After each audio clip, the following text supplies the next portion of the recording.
Okay, this is Arturo Esparza here at our new channel, back in our old stomping grounds here in beautiful Boyle Heights, at the Boyle Heights Youth Technology Computer Science Center. And we want to thank everybody for supporting us through the years here in East LA and also in El Monte. And now we're coming back. So we have the Veterans Corner. It's about to come up in just a few seconds with our buddy Ruben Treviso. We got the Colonel here, Jesse Gonzalez, and of course Diego from OG from back in El Monte. And we're going to have many good shows coming your way. We have, like I said, we have the kids show that we're working with. Some high school kids are going to be putting together very positive empowerment show for young ladies. And then we have the Women's Talk Show. Then we have a bilingual shows coming up with Beatriz Estrella. She's going to be coming on up. And of course my show, Eastside Primetime. We're coming back. And let me tell you, come October, keep your fingers crossed, eat your veggies, say your prayers at night. We'll get Miss Vivian on back. So, she's going to come on by. So it's going to be a great season. So I want to thank you once again. And stay tuned. Right now it's coming up, Veterans Corner with Ruben Treviso.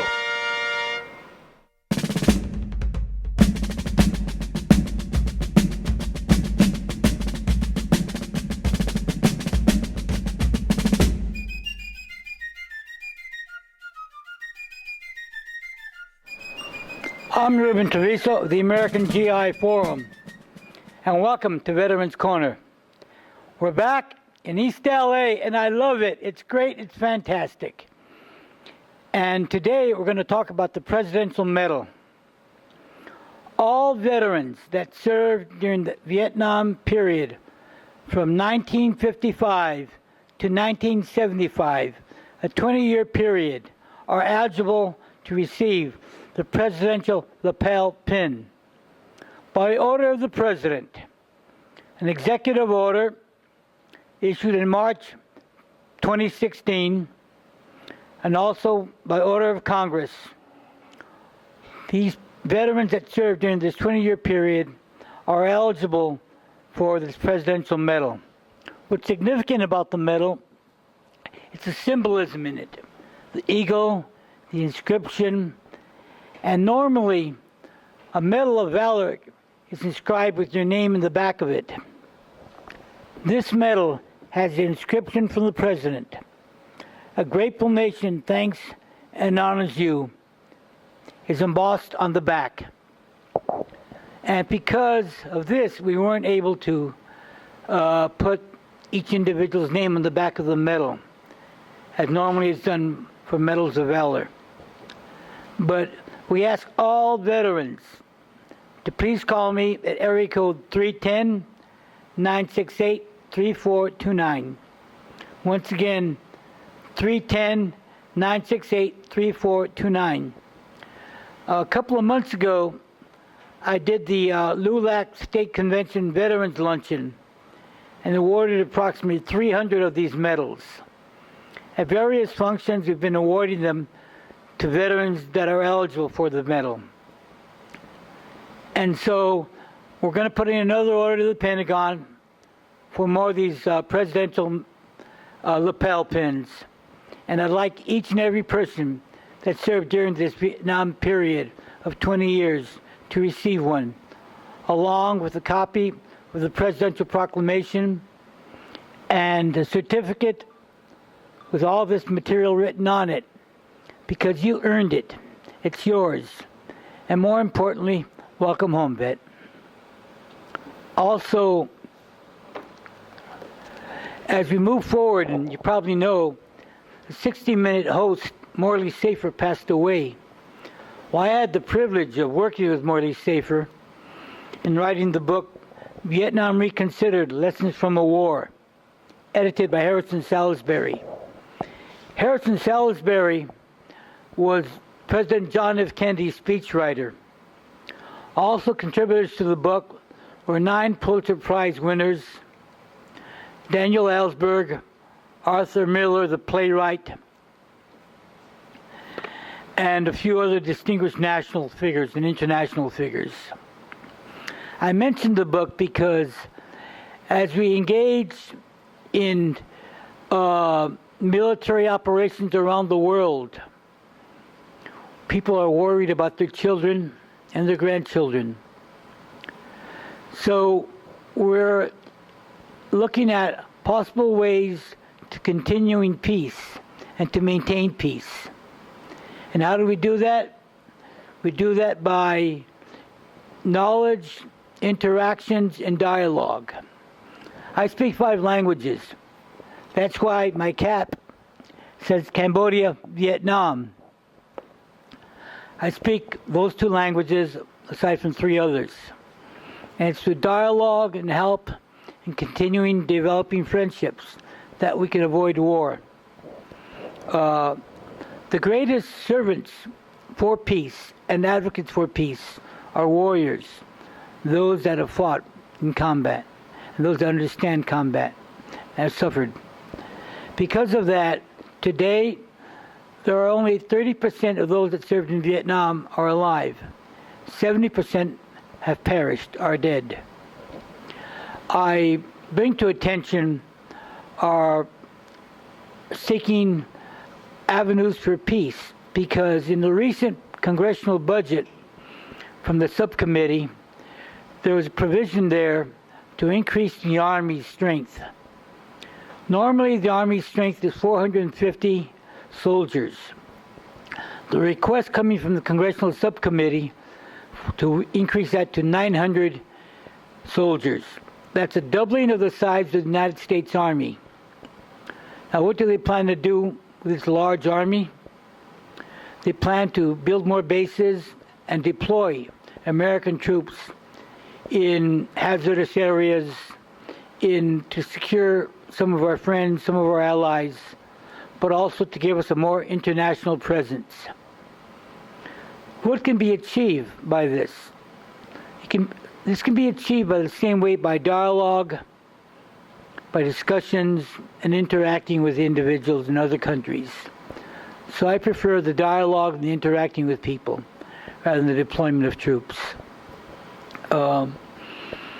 You really understand it if you visit a VA hospital. A few months ago, I broke an arm and was going to the rehabilitation center at the Veterans Hospital in Long Beach. Great service, great doctors.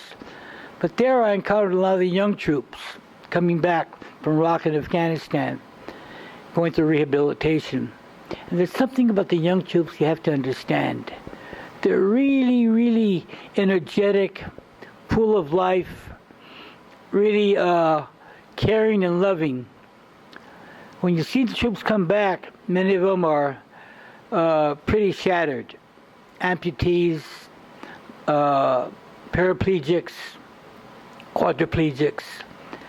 One instance I recall, a little girl, she looked like she was about 15 years old.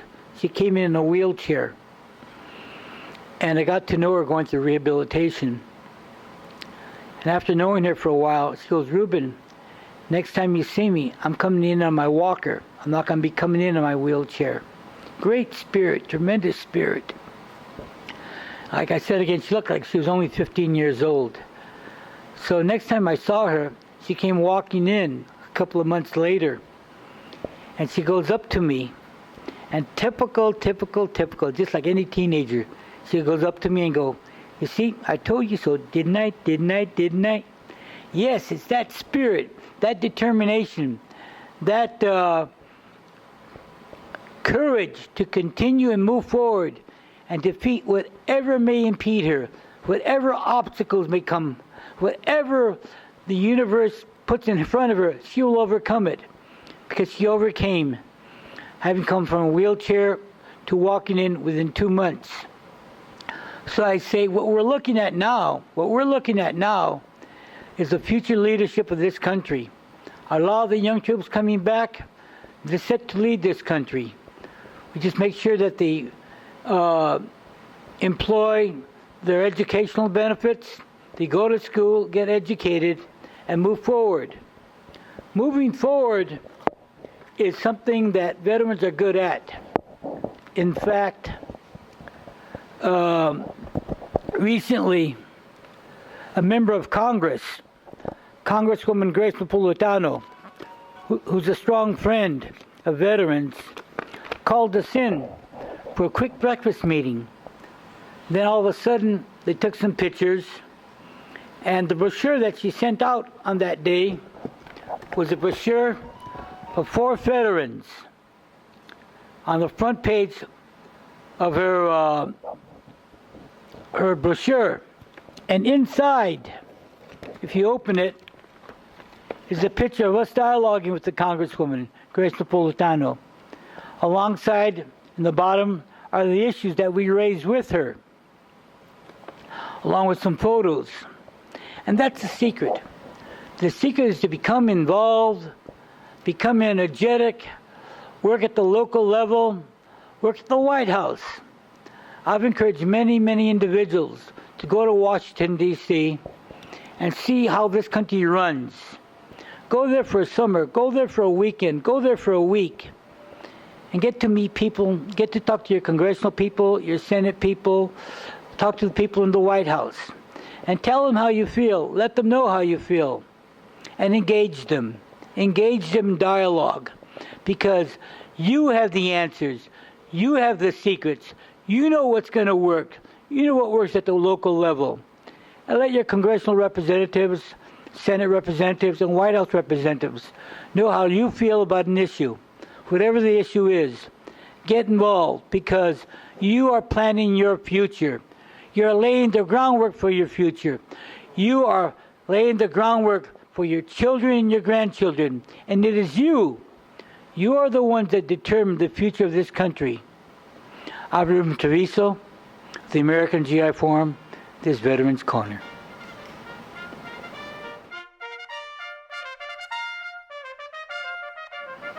Hello, I'm Ruben Treviso, Veterans Corner of the American GI Forum. This September 16th, 17th, and 18th, there will be a standing watch on Suicide Bridge on Colorado Boulevard in Pasadena. Every day, 22 veterans commit suicide. And quite often, many people commit suicide on that bridge in Pasadena. So we'll be walking the bridge 24 hours a day, back and forth, to prevent people from jumping off the bridge. So I ask you to come join us, starting midnight on the 16th, 17th, and 18th, 24-hour vigil to prevent suicides. So come join us. People have asked me what Morley Safer was, what he was like. I tell people Morley Safer was exactly the way you see him on TV. Exactly what you see, that was Morley. He didn't change. That was his character.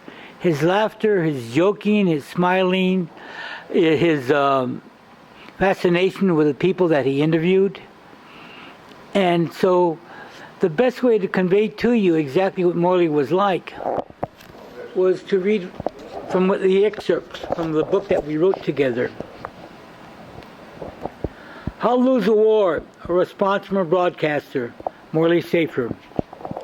Robert Elegant, formerly of Newsweek, and lately a successor with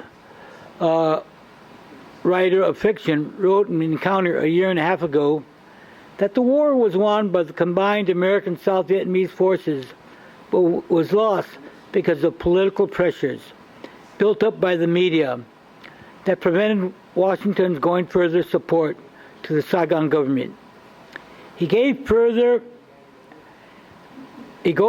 and states that the press and broadcasting helped one way or another to bring tens of millions of people under grinding totalitarian rule, and that because our reporters' responsibility in tilting the global balance of power is too great to acknowledge, we absolve ourselves by blaming exclusively Johnson, Nixon, and Kissinger. So Mr. Elegant accuses us not only losing Vietnam, but the Cold War as well. Maybe Jimmy Hoffa and Judge Crater, too. Our purpose in all this, he says, was for the praise of fellows. We were members of a club out there, the club wrote and spoke with one voice. The article continues in 17 voluptuous pages long. It claims to quote correspondents who, since the war, have come to Mr. Elegant's confessing their sins, saying they knew they were spreading lies, disillusions, disinformation, admitting that the devils of ambition and approval by colleagues made them do it. He offers no names. I happen to know some of the correspondents in Vietnam. The President Ford's photographer, when I was coming out of Vietnam, because of my Vietnamese, they offered me to stay in Vietnam, in Saigon. It was toward the end of the war. And they asked me to come back and have a job with United Press International. David Kennerly was his name. I never made it back to Vietnam because by the time I was headed on back after visiting my family here in the States, the war was over. During that time, some of the correspondents I had met and known, a few of them were killed or captured during the war. Their ambitions and their desires was to prevent the propaganda from reaching people and to save the truth. They were really out there. They were trying to show as much truth as they could from the soldiers' viewpoint and what was taking place. The press conferences that were done at the Pentagon, at the Pentagon and also in Saigon, were known as the 12 o'clock follies. So correspondents and media personnel tried their best. They tried their best to present the truth. Morley Safer was one such reporter. And it was these individuals that, as best they could, given all the problems with access, problems with truth, problems with combat, problems with trying to stay alive, they tried their best to provide America with the truth. It's not like having Facebook today or Twitter. We can get the truth much quicker. But we can also provide a variety of viewpoints all at once from one place at the same time. Different viewpoints, different aspects. In Vietnam, the correspondent and the media had their viewpoint to present and tried as best as they could. Even, in fact, during this one conference, the general that led the My Lai investigation, I was on panel discussion with him. And prior to the panel discussion, we talked for a while. And he explained to me the encumbrances, the bureaucracy, the barriers he needed to get through to find out what really happened in My Lai during the My Lai massacre. So here's an individual within the institution trying to come up with the truth. A reporter's plight was much greater to try and find the truth. And quite often, such as you may have seen in the movie We Were Soldiers Once and Young, it took a reporter from United Press International to be out there in the field with the troops for several days during the combat period, and who actually went through the entire siege of that unit to experience and know the truth at risk of his own life. Reporters and journalists and newsmen, they risk their lives to find the truth for you. And quite often, throughout the world, as they explored different areas of the world to find the truth, many of them lose their lives. Some are captured and held hostage. So give the media consideration for the barriers that are imposed on them. Give them your support and continuing provide the truth for them. I encourage anyone that serves in any war to immediately come back and start beginning to write their story. We need more stories written from soldiers to let people know what the truth is. Even now there are a variety of oral histories. The oral history projects are being held by the Smithsonian, by the Congressional Congress, to provide individuals an avenue to provide their story, to let people know what their viewpoint is and what took place out there. I ask people to write their stories so that people can read, can view, and exchange information. Recently, last year, there's a PBS special. It was on two fronts, Latinos in Vietnam. It's the first one ever done nationally by PBS on Latinos and the war. I happen to be the advisor on that. It's up for an Emmy this year. So hopefully in September we'll be able to receive an Emmy because of our results. But what was really interesting was the producer-director, Maylene Moreno. She was trying to get people to respond to her before she began filming. And so she sent out emails to a variety of organizations and no one responded. I responded to her email, and just by accident, I happened to be in the Roman Catholic Seminary with her uncle, who was 2 years ahead of me.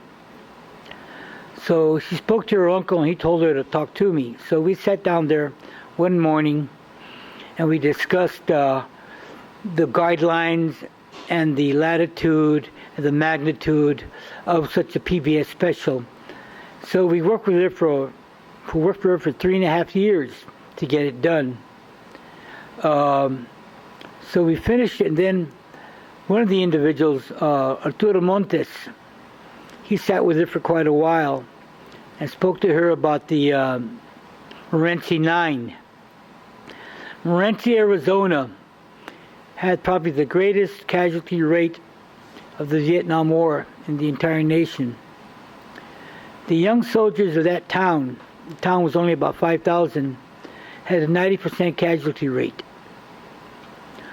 When you look at any small town or any town in the country, and you take a 90% casualty rate, you have to ask, what in the heck is going wrong?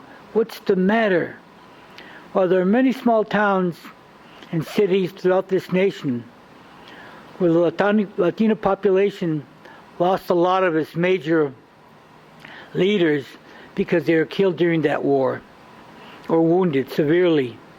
So because of that, I say that let us dialogue for peace, because we lose too much of our major leadership in wars. And that really, really held us back. I say that by this time, we should have had a Latino president. But somewhere along the lines, that leader was killed on the battlefield in defense of this nation. And that's how our community is. We're very, very loyal. Latinos, in terms of patriotism, they're like newborn Christians. They're so dedicated to this country, so loving of this country, that they give their all. And so they continue to fight and encourage and defend this nation. Today, 16% of the entire Marine Corps, 16% of the entire Marine Corps is Latino. But yet, surprisingly, of the Women's Marine Corps, 17% of the Women's Marine Corps is Latina. So, in real retrospect, Latinas are more macho than the guys, because there's 17% Latina Marines compared to 16% of all Marines. So, when you take off your hat to a woman Marine, you're saluting the most gung-ho of all Marines, the Latinas. So please acknowledge them. And when you encounter someone from the service, don't just wish them, welcome, thank you for your service.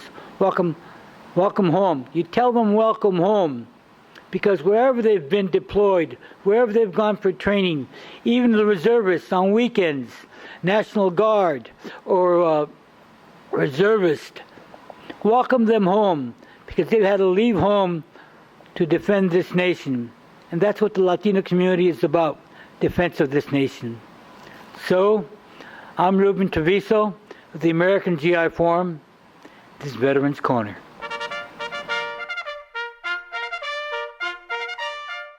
Okay, this is Arturo Esparza once again here in the beautiful Boyle Heights Production Center that we're doing here at the Technology, Youth, Computer Science Lab. Actually, I mean, it's got so many names. Tech Center. Tech Center, thank you, sir.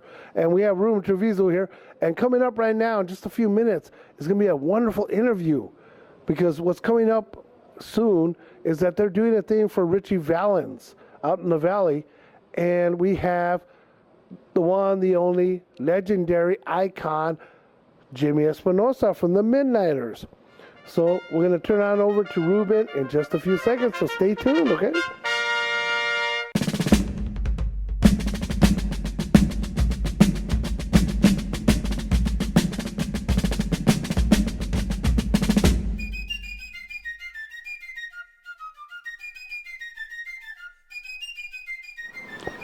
I'm Ruben Treviso of the American GI Forum. Welcome to Veterans Corner. Today, we're celebrating the proclamation of Ritchie Valens Day. And for my guest to let you know about this is... Hi, my name is Jimmy Espinoza from the Midniters, and this is Ruben Salazar. My name is Ruben Salazar. I'm an attorney from the Inland Empire. I happen to be a music attorney, among other things. And we're very happy to announce that on August the 12th, that's this Friday, August the 12th, the city of Los Angeles is making a historical proclamation. It is Ritchie Valens Day. It's his official honor and memorial to signify the contribution as an American rock and roll legacy. And we have Mr. Salazar here who contacted me about this event, and I proudly said yes, and he's going to tell you a little bit more about it. We have a lot of good, interesting information to share. We work well together. This is Mr. Ruben Salazar, and he's the one of the founders of the Ritchie Valens Foundation. I will be probably asked to be on the board of directors. We got some exciting news. Ruben, here you go. Thank you very much, Jimmy. It is August 12th. It's actually an all-day event. There's going to be two primary events, one in the morning, one in the afternoon, and some small ones in between. So let me just focus on the two big ones.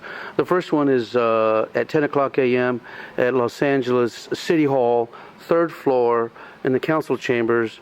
Councilman Felipe Fuentes of the 7th Council District, which represents Pacoima, which is where Ritchie came from and where I came from, parts of my life.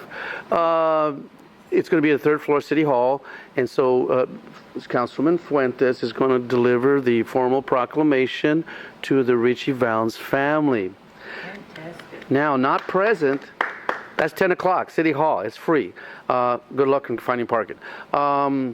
Not present, however, physically, but by pre-recorded statement will be Los Lobos. They promised to give us a pre-recorded statement, which we hopefully can synchronize with the IT people at City Hall and then show it in chambers. Now, after that, we're going to go outside. We're going to have a press conference. We issued a press release today. It should go out to all local media. Should be a hive full of media there after the event, and we'll do press conferences after that. And of course, Jimmy's going to speak, and I'll let him discuss a little bit more about the foundation, and then I will come back with the afternoon event. Yeah, see, we're like Mutt and Jeff. We're the Mutt and Jeff of the Hispanic, Chicano, lo que sea, right? Okay, now here's the thing that we want to instill. Ritchie Valens was an American legacy.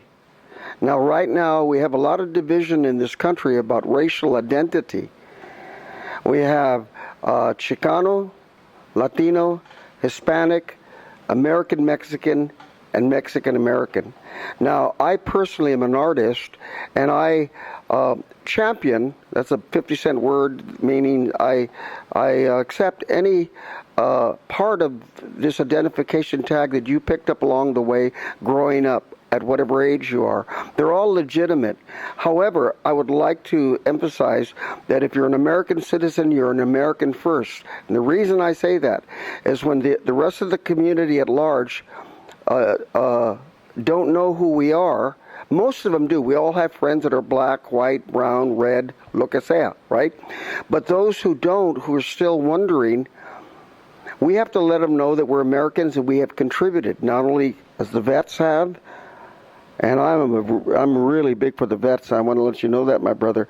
And in fact, we did a benefit for the downtown vets, Hispanic Vietnam vets 2 years ago, and it was just wonderful. I had the Midniters there. We had Bobby Loya, who was a vet. He played taps. There wasn't a dry eye in the house, and all the vets came up. One guy gave me his wings. I mean, it was just beautiful. So we're all for the veterans also, to just let you know. So what am I saying is that by racially within ourselves calling ourselves different things, not American first, we confuse people who are straddling, who are on the fence, who incidentally have voting power to initiate programs to get into the communities to raise the standard of education and or whatever it is that we might be requesting. So I just say that. And this is nothing heavy. I'm just saying, I'm suggesting that. When they ask me what I am, I said I am an American patriot artist, activist, who happens to come from the rich culture of Mexican American. A little bit of Indian in me, a little Judío. I'm a Sephardic Jew. So I say that because it's important to have these tags. So now getting back to Ritchie Valens. Ritchie Valens was an American icon. He died with the Big Bopper, and who's the other guy? Down in the Belmonts? No, Buddy Holly. So the Belmonts was no, he wasn't on it. Yeah, he was? No, there was only three. Okay. There was only three. Demure on that issue. I know you were from the '60s, and you know, I won't talk about the pre-existing existence of hallucinogens. Okay. However, moving along. Anyway, the idea is that we're honoring him, and his family's flying in. I understand, right? And we've got a lot of wonderful other things to talk about. I just wanted to say that off the top. Here's Ruben again, so that we get a full view of what this historic event is about. I'm excited about it. The Midniters are supporting it. All the musicians are supporting it. Yes, in line with what Jimmy's referencing with respect to racial identity, this is not a Chicano organization or website or foundation. It is an American foundation, and the purpose or the mission of the foundation is to help youths of all races, all stripes, and all backgrounds, with their aspirations to become musicians, studio engineers, etc., to help them fulfill their musical careers and their dreams. That's one of the main goals. And secondly, the second purpose of the foundation is to provide the decimated school budget, the school districts that have been decimated by the budget cuts, to revive those music programs so that can further instill the gift of music to the kids. So essentially, it's a nonprofit organization, and all the money is going to go to the kids and to the schools. So it's a wonderful, wonderful opportunity to give back to the community. It's also Raza, helping Raza, but it's also helping kids in general, whoever comes out of the communities. So Jimmy was right. It's not just Chicano-oriented, but although Ritchie was the legendary, shall we say, forefather of Chicano rock, you wouldn't have Santana, you wouldn't have Los Lobos, you wouldn't have Los Lonely Boys or Tierra or Malo if it wasn't for Ritchie, as we all know. So it's high time, it's overdue, and what better time than his 75th birthday? This is his first, May 12th was his 75th birthday. So we're not celebrating Ritchie Valens' birthday today or foundation today. It's going to be August 12th, but they're going to proclaim Ritchie Valens Day May 13th as Ritchie Valens Day. So every year, every year on May 12th. The city's going to proclaim Ritchie Valens Day, and what we're going to do, the foundation, we're going to have a Ritchie Valens concert at Ritchie Valens Park on Ritchie Valens Day. Great idea. Excellent. The great trifecta, if you will. Now, I'm going to pass it back to Jimmy to talk about our music giveaway program. Yeah, what we're doing right now, as you know, many of the adults, they all have an instrument that they attempted to play. They've got a bass, they got a guitar, a set of drums, and they fooled around it for a while, or a trumpet, violin, lo que sea, and then they left us sitting there and they went back into it. So we're making a recall of all the instruments that you dads or moms or uncles have that are sitting around. Even if there's a string broken or needs something done to it, bringing them to us. We're going to fix them up, and we're going to get them back into the hands of kids who can't afford to even get an instrument. That's number one. Number two, all the monies that we solicit, and we will be soliciting for sponsorship, is going to go to these school programs, and also instituting a teaching staff, which I'll probably head up, and get all the best teachers to mentor the young kids. Of course, there will be some monies exchanged because we don't expect them to do it for free, but there'll be a fund to be able to say just for some sort of a token fee to get the mentor to come and teach the guy bass or drums or trumpet. Some of all the best. They used to have a music school on 3rd Street by Lourdes. It'll be something very similar to that. And we'll probably use some of our own facilities here. This studio here, I understand you guys got a recording studio upstairs. Right, yes, we do. You have a recording studio? So we'll be using some of our own facilities here, as well as the facilities that Ruben and the foundation provide. But we're going to be soliciting sponsorships so we can offset the cost to get teaching programs going. So that's going to be very, very, very exciting. So the instruments will go right into the kids. And you know how important it is from 3 to 6. That's when they're at risk. They get out of school. They don't know what to do. And now even more so with those cell phones and the iPhones, they get a lot of chances to get distracted into activities that they shouldn't be. So we want to get them back into school, programs that get them excited about music. It didn't do too bad for me, Los Lobos, Ritchie Valens, Los Lonely Boys, Tierra, Malo, War. All of us came from humble, really neighborhood backgrounds, as did Ruben. Ruben grew up in Pacoima. He's a distinguished attorney. If you go to his website, I'm not promoting his practice, but if you go to Ruben Salazar, attorney at law, you'll see the kind of work this gentleman does. I've watched it. He helps a lot of people. A lot of things he does pro bono. This we're doing pro bono because we believe in the kids. We believe in Ritchie Valens, and I think I'll give this back to Ruben to talk about the concert now. How about that? Okay. So, we're Mutt and Jeff. You know what I'm saying?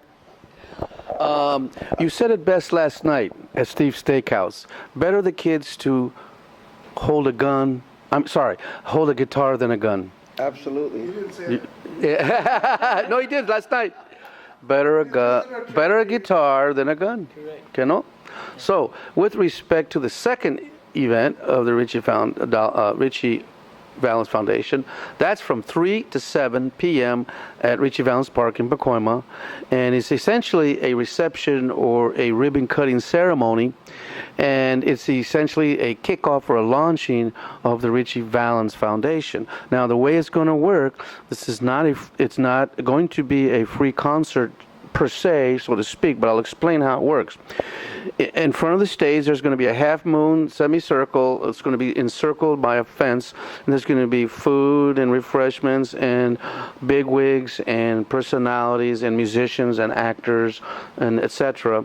And those are the places for the VIP seating. It costs $250 if you want to get in that inner circle, as it were. Now, you can donate now. The website has gone live. It's www.ritchievalensfoundation.org. You go repeat that? www.ritchievalensfoundation.org. www.ritchievalencfoundation.org. We have a PayPal account linked to that website and donation buttons, and you can donate now to help us defray some of the costs that we're inevitably going to incur. Now, outside the Half Moon Encircled VIP section is going to be the public.